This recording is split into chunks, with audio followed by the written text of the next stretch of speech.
작년 5월 초경에 미국 플로리다 주의 한 가정에서 아주 비극적인 사건이 벌어졌습니다. 총기가 난사되어져서 7명이 사망하는 끔찍한 사건이 벌어지게 되어졌는데, 조사를 해보니까 가정 모임에 초대되지 못한 것에 앙심을 품고 이렇게 가족들을 살해하게 되어진 것입니다.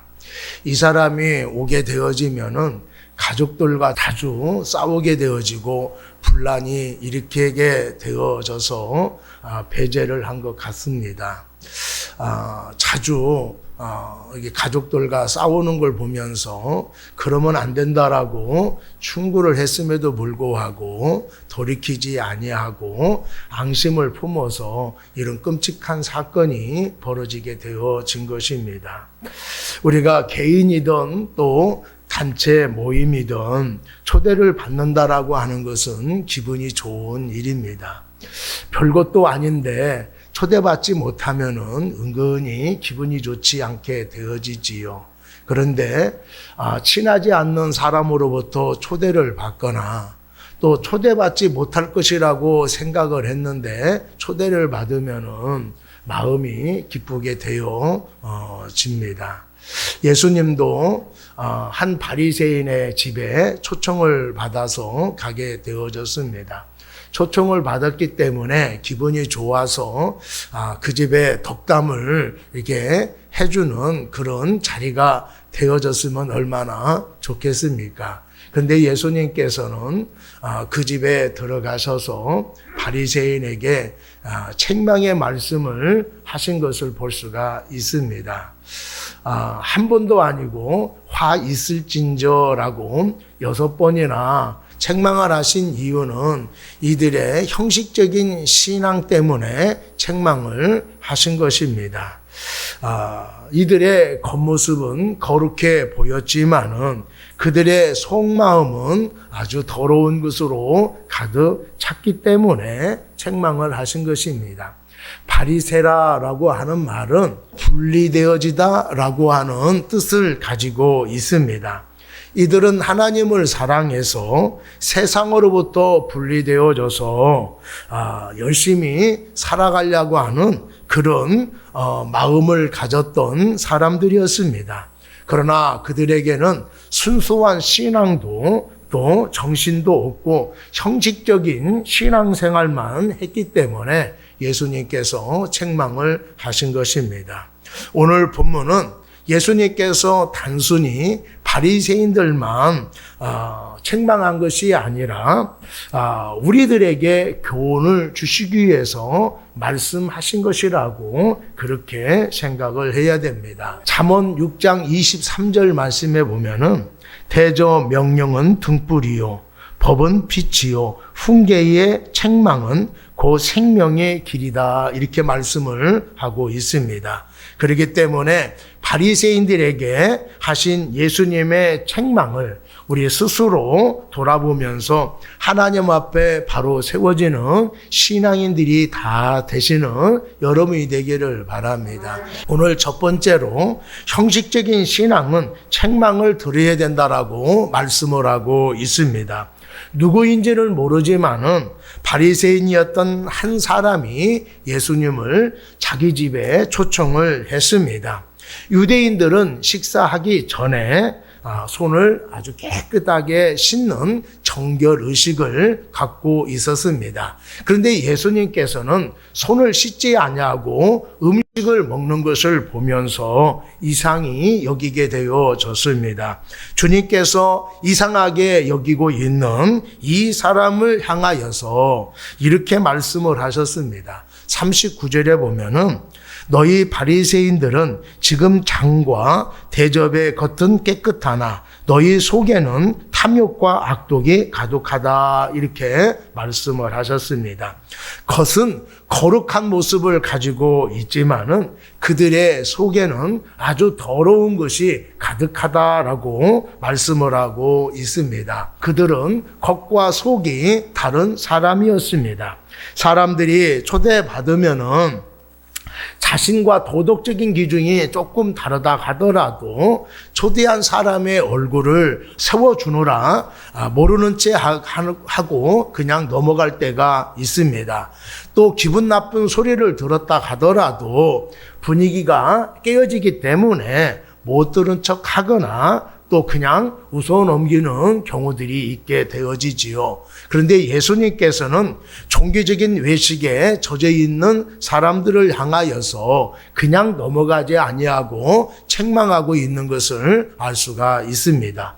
40절 말씀에 보면은 어리석은 자들아 겉은 만드신 이가 속도 만들지 아니하셨느냐라고 지적을 하고 있습니다.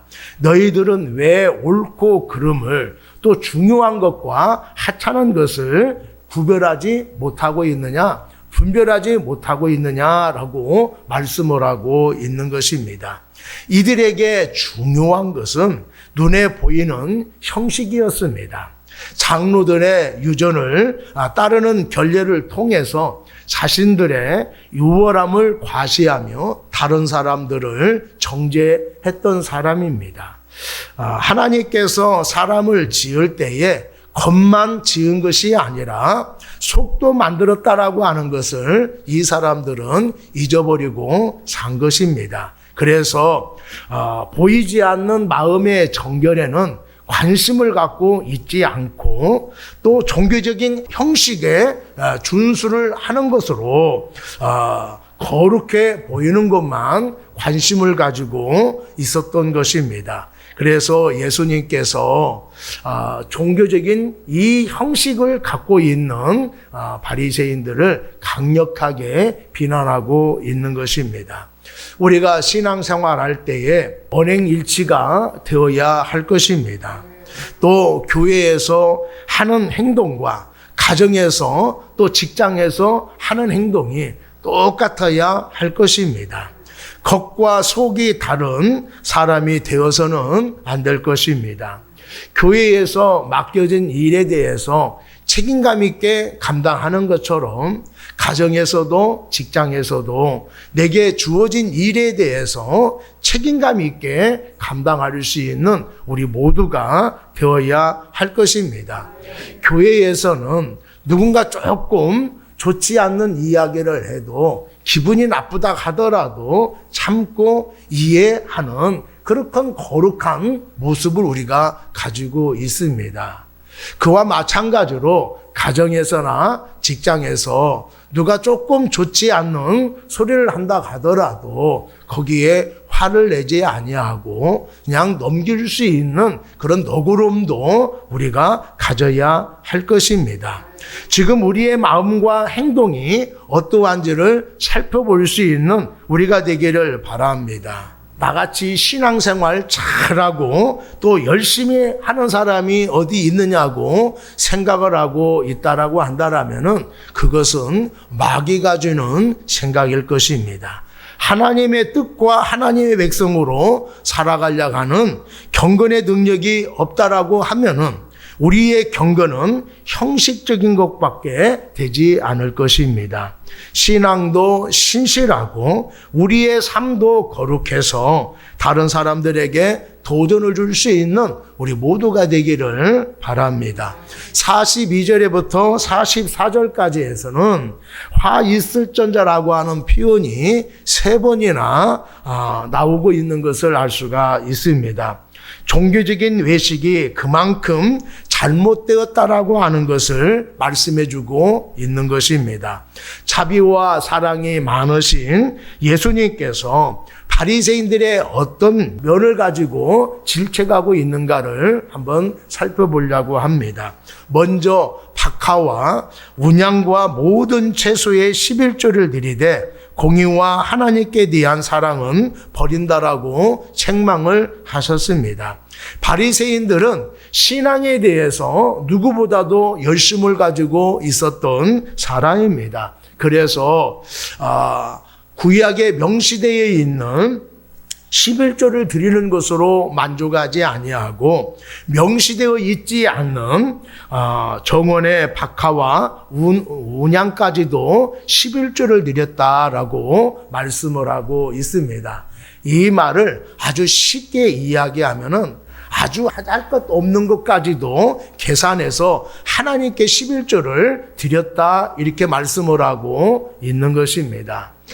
많은 사람들이 이 바리새인들이 철저하게 11조 생활하는 것을 보면서 야, 이 사람들 신앙이 좋구나, 참 대단한 사람이구나 라고 그렇게 칭찬을 많이 했습니다. 그런데 예수님께서는 11조뿐만 아니라 공의와 사랑도 행해야 된다라고 말씀을 하고 있습니다. 신앙생활은 한 가지만 잘해서 되는 것이 아니라 모든 것을 잘해야 된다라고 말씀을 하고 있는 것입니다. 우리가 하나님께 거룩하게 예배 드리는 것으로 만족하지 말고 우리의 삶 가운데에서 하나님의 영광이 드러나도록 힘써야 된다라고 말씀을 하고 있는 것입니다. 교회에 다니는 사람이 왜 저러는지 모르겠다라고 하는 소리보다는 교회 다니는 사람이라 참 다르구나라고 소리를 들을 수 있는 우리 모두가 되기를 바랍니다. 두 번째로 회당의 높은 자리와 시장에서 모난받는 것을 기뻐한다라고 말씀을 하고 있습니다. 바리새인들은 회당에 들었으면은 가장 높은 자리에 앉으려고 했습니다. 그리고 사람들이 많이 모이는 시장에 일부러 나가서 걸어 다녔어요. 돌아다녔다는 얘기죠. 왜 그렇습니까? 인사받기를 그만큼 좋아한 것입니다. 여러분, 성경을 많이 알고 있다 한다라면은, 우리가 신앙생활을 오래 했다라고 한다라면은 겸손해지는 신앙을 가져야 됩니다. 신앙생활을 오래 했음에도 불구하고 또 성경을 많이 알고 있고 직분을 가지고 있음에도 불구하고 다른 사람들에게 대우받으려고만 하면은 안 된다라고 하는 거예요. 겸손한 태도로 섬길 수 있는 우리 모두가 되기를 바랍니다. 세 번째로 평토장한 무덤 같아서 그 위를 밟는 사람이 알지 못한다 이렇게 책망을 하셨습니다. 평토장이라고 하는 것은 무덤을 썼는데 봉을 세우지 않고 평평하게 만드는 것을 평토장이라고 얘기해요. 평평하기 때문에 이곳이 무덤인지 모르기 때문에 나무를 세워놓거나 돌을 세워놓습니다. 그리고 거기다가 회를 치지요. 그래서 다른 사람들이 여기는 무덤이구나 이렇게 표시를 해 두었던 것입니다. 그런데 신경을 쓰지 아니하고 오랜 시간이 되어지면은 세우는 나무가 넘어지기도 하고 돌이 또 다른 데로 옮겨지기도 하고 또 회가 또 오래돼서 지워져 버리면은 이곳이 무덤인지를 알지 못하게 되어지는 거예요. 그런데 유대인들은 무덤을 밟으면은 7일간 부정하게 되어져서 하나님께 예배를 드리지 못하게 되어지는 것입니다. 바리새인들이 바로 평토장한 무덤 같아서 수많은 사람들에게 부정하게 만든다 이렇게 말씀을 하고 있어요. 내면에는 탐욕과 악독이 가득한데 겉으로 볼 때는 경건해 보인다라고 하는 것이지요. 그래서 백성들이 그들이 유선을 떨고 있는지 또 그들이 얼마나 추악한지 알지 못하게 되어진다라고 말씀을 하고 있습니다. 이러한 무지함이 오히려 유선과 또 외식 자체보다도 더 위험함을 끼치기 때문에 예수님께서 이렇게 책망을 하고 있는 것입니다. 오늘날도 이렇게 겉과 속이 완전히 다른 사람이 있음을 우리가 경계해야 됩니다. 여러분, 오늘날 바리새인들과 동일한 단어가 무엇인지 아십니까? 바로 성도라고 하는 단어입니다. 성도가 무엇입니까? 거룩한 사람, 분리된 사람이라고 하는 뜻을 가지고 있습니다. 그렇다라면은 오늘 본문에서 주님께서 바리새인을 향한 책망은 우리 모두에게 하시는 책망이다라고 하는 것을 알 수가 있습니다. 교회를 오래 다녔거나 또 직분을 받고 있다라고 한다라면은 우리가 언행을 조심해야 된다라고 하는 것입니다.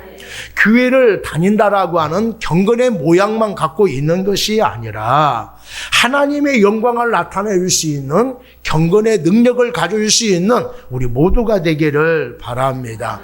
겉과 속이 같아야 되고 앞뒤가 똑같을 수 있는 우리 모두가 되기를 바랍니다. 두 번째로 진리를 잘못 가르치면은 책망을 받는다라고 말씀을 하고 있습니다. 예수님의 지적에 한 율법 교사가 우리는 다릅니다. 우리까지 한 통속으로 만들지 마세요라고 이의를 제기를 하게 되어졌습니다.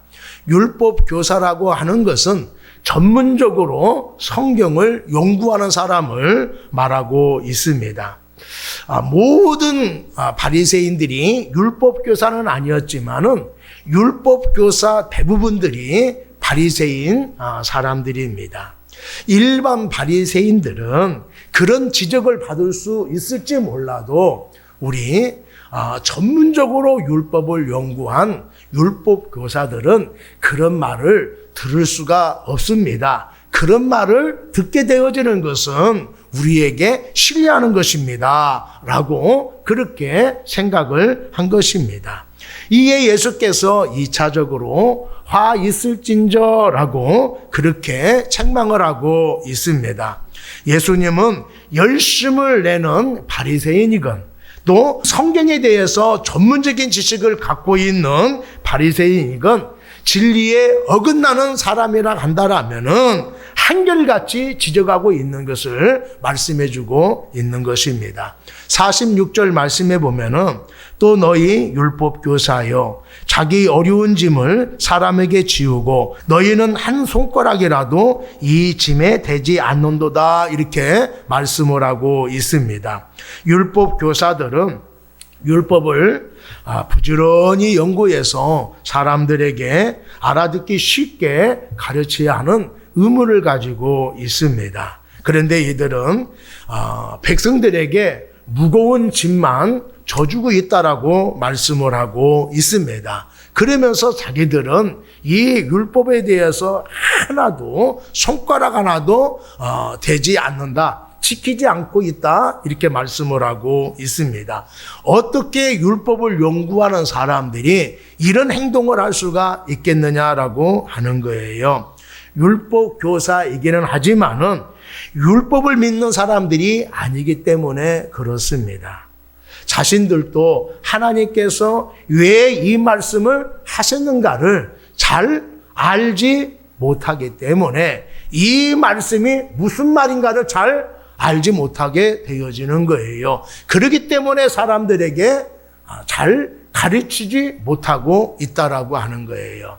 내가 잘 알고 있지 못하는데 어떻게 다른 사람을 가르칠 수가 있겠습니까? 그래서 더 무거운 짐을 얹혀주게 되어지는 거예요. 그렇게 함으로써 자신들의 권위를 더 세우게 되어진 것이다라고 말씀을 하고 있습니다. 그래서 예수님께서 소경이 어찌 소경을 인도하겠느냐라고 그렇게 말씀을 하고 계시는 것입니다. 사랑하는 여러분, 우리가 실력이 좋은 사람들을요 힘들게 하지 않습니다.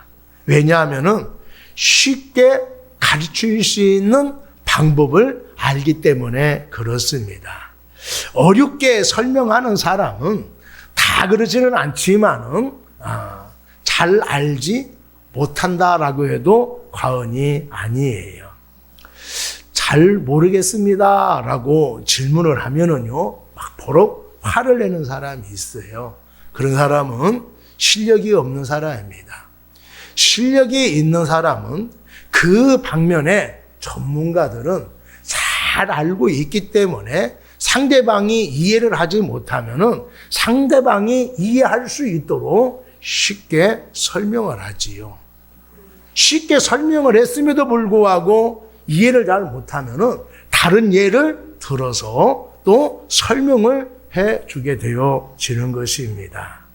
예수님은 자신이 알지 못하는 것을, 자신도 실천하지 못하고 있는 것을 남에게 가르치고 있는 것에 대해서 큰 죄라고 하는 것을 지적하고 있습니다. 주님은 실제로는 남의 충고와 가르침을 거부하면서 입술로만 귀하게 여기는 척하는 이선을 지적하고 있음을 말씀해 주고 있습니다.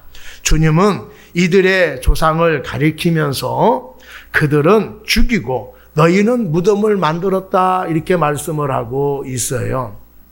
하나님의 선지자의 말을 달갑게 받아들이지 아니하고 그들을 힘들게 하고 어렵게 해서 죽였다라고 하는 것입니다. 근데 그 자식들은 부모님의 잘못을 회개하지 아니하고 죽인 사람의 무덤을 이렇게 씌워주는 것으로 그들의 죄를 갚았다라고 그렇게 생각하고 있다라고 말씀을 하고 있는 것입니다. 저희들의 조상들의 죄를 회개하지 못하고 또 미화시키는 것에 대해서 예수님을 지적하고 있음을 말씀해 주고 있습니다. 그래서 예수님께서는 창세 이후로 흘린 모든 선지자의 피를 이 세대가 책임져야 할 것이다 이렇게 말씀을 하고 있습니다. 저지른 죄악이 너무나 많다라고 말씀을 하고 있는 거예요. 자신들의 잘못이 무엇인지 알지 못하기 때문에 회개하지 못하고 있는 것입니다. 내가 무슨 잘못을 하고 있는가를 알면은 회개하지요. 돌이키게 되어지지요. 그런데 모르면은 회개할 수가 없습니다. 회개하지 않으면은 징계를 받는다라고 하는 것을 우리가 기억을 해야 돼요. 예수님께서 이 말씀을 하시고 40년 후에 로마에 의해서 예루살렘이 초토화되어졌다라고 하는 것입니다. 이스라엘 백성들이 다 뿔뿔이 다 흩어지고 말았다라고 하는 거예요. 여러분, 이선적인 신앙, 잘못을 인정하지 않는 신앙은 오래가지 못한다라고 하는 것을 기억하는 우리 모두가 되기를 바랍니다. 52절에는 6번째 마지막 화를 언급하고 있습니다. 너희 율법교사여 너희가 지식의 열쇠를 가져서도 너희도 들어가지 않고 또 들어가고자 하는 자도 막았느니라 라고 말씀을 하고 있어요. 이 지식의 열쇠라고 하는 것은 하나님 나라를 열 수 있는 열쇠를 말씀하고 있습니다. 열쇠를 가지고 있는 사람이 문을 열어야 자기도 들어가고 다른 사람도 들어갈 수가 있을 것입니다. 그런데 열쇠를 가지고 있음에도 불구하고 문을 열지 않음으로 인하여서 자신도 멸망을 당하고 다른 사람도 멸망당하게 하고 있다라고 말씀을 하고 있습니다. 생각해 보면은 이 말씀은 우리 모두에게 주시는 말씀이다라고 생각이 듭니다. 왜냐하면은 우리 모두는 구원에 이르는 지식을 알고 있어요. 다시 얘기하면은 어떻게 해야 구원받을 수 있는가를 알 수가 있다라고 하는 것입니다. 그러면 우리에게는 다 구원의 열쇠를 가지고 있는 사람들이에요. 우리 모두에게는 은혜의 열쇠, 또 화목의 열쇠, 축복의 열쇠를 다 가지고 있는 사람들이에요. 이 열쇠를 가지고 있기 때문에 문을 활짝 열어서 다 누릴 수 있도록 해야 될 것입니다. 우리가 생명의 길, 축복의 길을 알고 있기 때문에 많은 사람들에게 가르쳐서 이 길로 나갈 수 있도록 인도할 수 있는 우리 모두가 되기를 바랍니다. 나뿐만 아니라 다른 사람들 모두 다 구원받을 수 있도록 복을 누려갈 수 있도록 할 수 있는 우리 모두가 되기를 바랍니다. 마지막 세 번째로 책망을 들었으면 겸손하게 돌이켜야 된다라고 말씀을 하고 있습니다. 53절 54절 말씀에 보면은 거기서 나올 때에 서기관과 바리새인들이 거세게 달려들어 여러 가지 일을 따져 묻고 그 입에서 나오는 말을 책잡고자 하여 노리고 있더라라고 말씀을 하고 있습니다. 예수님께서 바리새인의 집에 들어가기 전에는 적들이 없었어요. 그런데 바리새인의 집에 들어가고 나온 이후로부터는 적들이 많이 생긴 것을 알 수가 있습니다. 왜 적들이 생겼습니까? 자기 자신은 누구보다도 하나님을 열심히 섬긴다라고 자부했음에도 불구하고 예수님께 책망을 듣게 되어지자 너나 널 것 없이 하나가 되어져서 거세게 예수님께 달려들었기 때문에 그렇습니다. 그리고 예수님이 말씀하실 때에 트집을 잡으려고 혈안이었다라고 말씀을 하고 있습니다. 우리가 바른 말을 할 때에 또 진리를 이야기할 때에 이렇게 많은 어려움을 당하게 되어지고 미움을 당한다라고 하는 것을 우리가 잘 알고 있습니다. 그래서인지 될 수 있는 대로 바른 소리를 하지 않는 우리 모두가 되었습니다. 내 일도 아닌데 굳이 남이 이 잘못을 지적해서 좋지 않는 소리를 뭐하러 들어? 어려움을 왜 당하지? 이렇게 생각하는 사람들이 있습니다. 그래서 당연히 해야 할 말을 하지 않게 되어지는 것이지요. 잘못된 길로 나가는 사람, 잘못 생각하는 사람, 외면하거나 방관하지 마시고 바르게 인도할 수 있는 여러분이 되기를 바랍니다. 누군가가 내가 잘못 생각하고 있을 때에, 내가 좋지 못한 길로 나가고 있을 때에 따끔하게 꾸중하는 사람이 있다 한다라면은 그 사람은 나에게 좋은 친구가 되어질 것입니다. 또 내가 잘못 생각하고 있음에도 불구하고 그런 거 하나 얘기하지 않고 나에 대해서 칭찬만 하고 있다라고 한다라면은 그 사람을 경계하는 여러분이 되기를 바랍니다. 자신이 잘못을 했을 때에 책망받기보다는 모른 채 넘어가 주거나 좀 무조건 용서해 주기를 바라는 것이 우리들의 마음일 거예요. 그런데 조목조목 아주 작은 것까지 또 따져가면서 우리가 지적을 하면은 우리가 당연히 그것을 받아들여야 됩니다. 그런데 우리가 듣기 싫어하지요. 여러분들 쓴소리도 달게 받을 수 있는 사람이 되어야 할 것입니다. 그리고 책망의 소리를 듣고 고쳐야 발전할 수 있는 사람이 되어지는 거예요. 책망하면은 자신을 비워서 그렇게 말한다라고 생각을 하는데 그 반대입니다. 나에게 관심을 갖고 있고 나를 사랑하기 때문에 혹시라도 잘못될까 봐 그렇게 말을 하게 되어지는 것이지요. 그런 사람이 옆에 있다 한다라면은 여러분들은 친구를 잘 사귄 것입니다. 내가 잘못 말하고 있고 내가 잘못 살고 있음에도 불구하고 강 건너 불경하고 있다라 한다라면은 그 친구는 내가 아무리 가깝다 하더라도 좋은 친구가 되어지지 못하는 거예요. 세계적인 대문호 빅토르 위고는 젊은 날에 주색에 빠져서 살았습니다. 딸이 아버지의 좋지 않는 모습을 보면서 제발 좀 그렇게 살지 않았으면 좋겠다라고 그렇게 부탁을 했어요. 그런데도 빅토르 위고는 딸의 말에 화를 내면서 듣지 않았습니다. 딸은 아버지의 타락을 견디다 못해서 유서를 남기고 강물에 빠져 죽었습니다. 위고는 딸의 죽음 앞에 울부짖었지요. 내 타락한 삶이 딸을 죽였구나 라고 그렇게 울부짖었습니다. 당연히 드려야 할 책망을 듣지 않게 되어지면은 비싼 대가를 지불한다라고 하는 것을 우리가 기억을 해야 됩니다. 딸을 잊고서야 드디어 정신을 차리게 되어졌습니다. 그 후에 그는 진실로 회개하고 예수님을 믿어서 거듭나게 되어졌습니다. 그러고 난 다음에 가난한 사람들과 이제 함께 살면서 그들을 도왔기 때문에 프랑스 국민들에게 아주 존경받는 그런 인물이 되어졌습니다. 빅토르 유고는 이런 말을 했습니다. 하나님을 만난 순간, 그 사랑의 품에 안기는 순간 내 인생에서 저주는 사라졌다. 우리들은 지금껏 헛된 것에 마음을 뺏기면서 살아가고 있지 않습니까?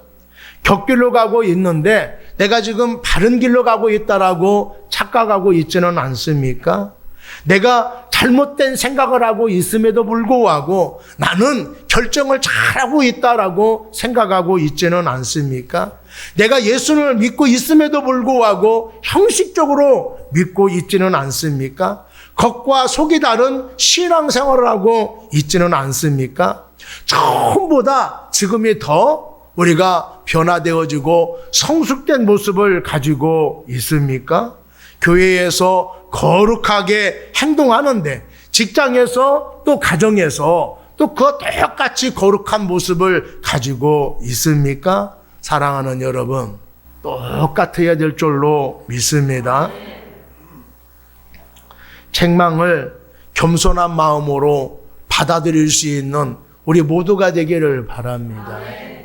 내가 혹시 다른 생각을 갖고 있거나 바르게 살지 못하고 있거나 내 신앙이 바르지 못할 때에 누군가가 나에게 책망을 할 때에 여러분 화내지 마시고 안가품하지 마시고 겸손하게 받아들일 수 있는 우리 모두가 되기를 바랍니다.